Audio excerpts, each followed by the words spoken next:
It's very important as lawyers that we're able to speak the language of business.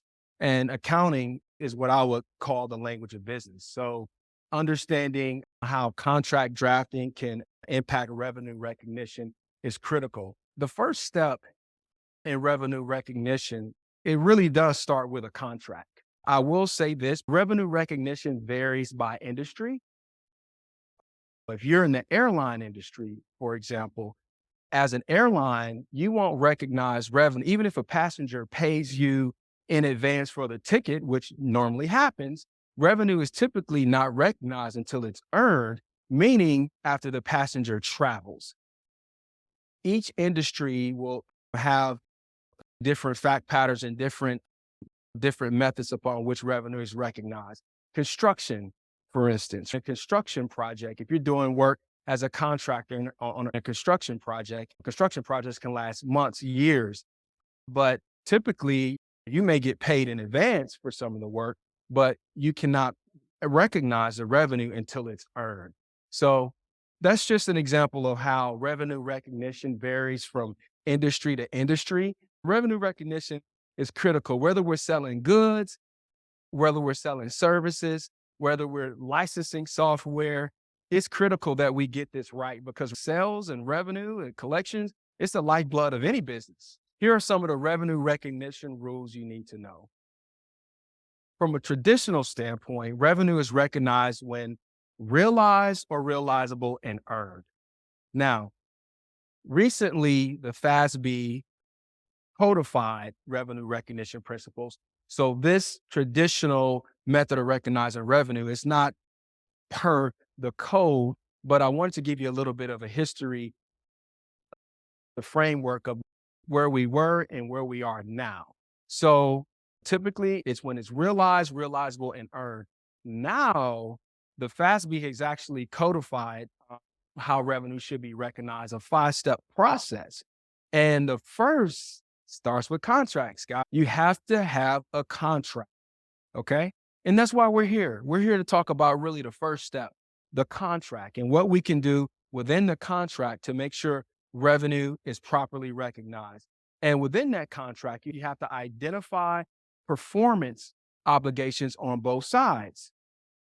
No surprise. Next is you have to have pricing terms. And then you have to allocate the price over the period of the contract term. How you allocate the revenue over a particular period of time is critical. And last, we want to recognize revenue if the performance obligations are satisfied. Again, let's use an airline, for example. We all fly. And so before we fly, we pay first, right? But until we actually take that flight and land, the airline cannot recognize revenue. Quite frankly, when I came down here, I got a refundable ticket. So what if I never fly, but I've already paid? So what the company has to do, what the airline has to do, if they receive cash or payment before they've actually earned the revenue, then it's actually a liability. It's critical for revenue recognition that the goods be delivered or the services be performed before the revenue can be recognized. We have to have a payment. We have to have a payment due date. We have to have the contract have a true meeting of the minds. And if the payment has to be earned, again, through the delivery or performance of the services. So what are some of the things that can prevent us from recognizing revenue or can get in the way of that? After we performed, we've done our part. Customers want discounts and contracts. They want warranties. And as vendors on the business side, that's fine. And we don't want to turn our customers away and not be fair and balanced. But at the same time, we want precision and preciseness about when we can recognize revenue. So also customers may dispute an invoice, right?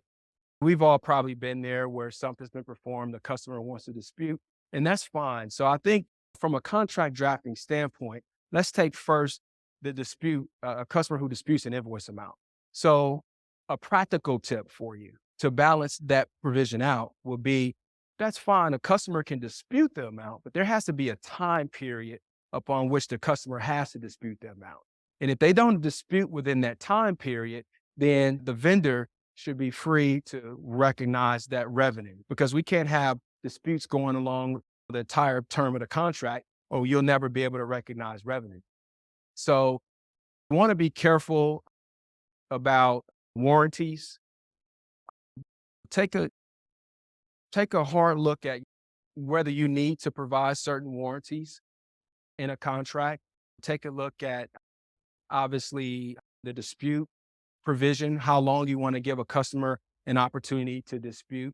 You want to make the contracts fair and balanced, but you don't want to, the key is this, you don't want your timing or receipt of payment to be so uncertain that it's hard to figure out when to recognize revenue.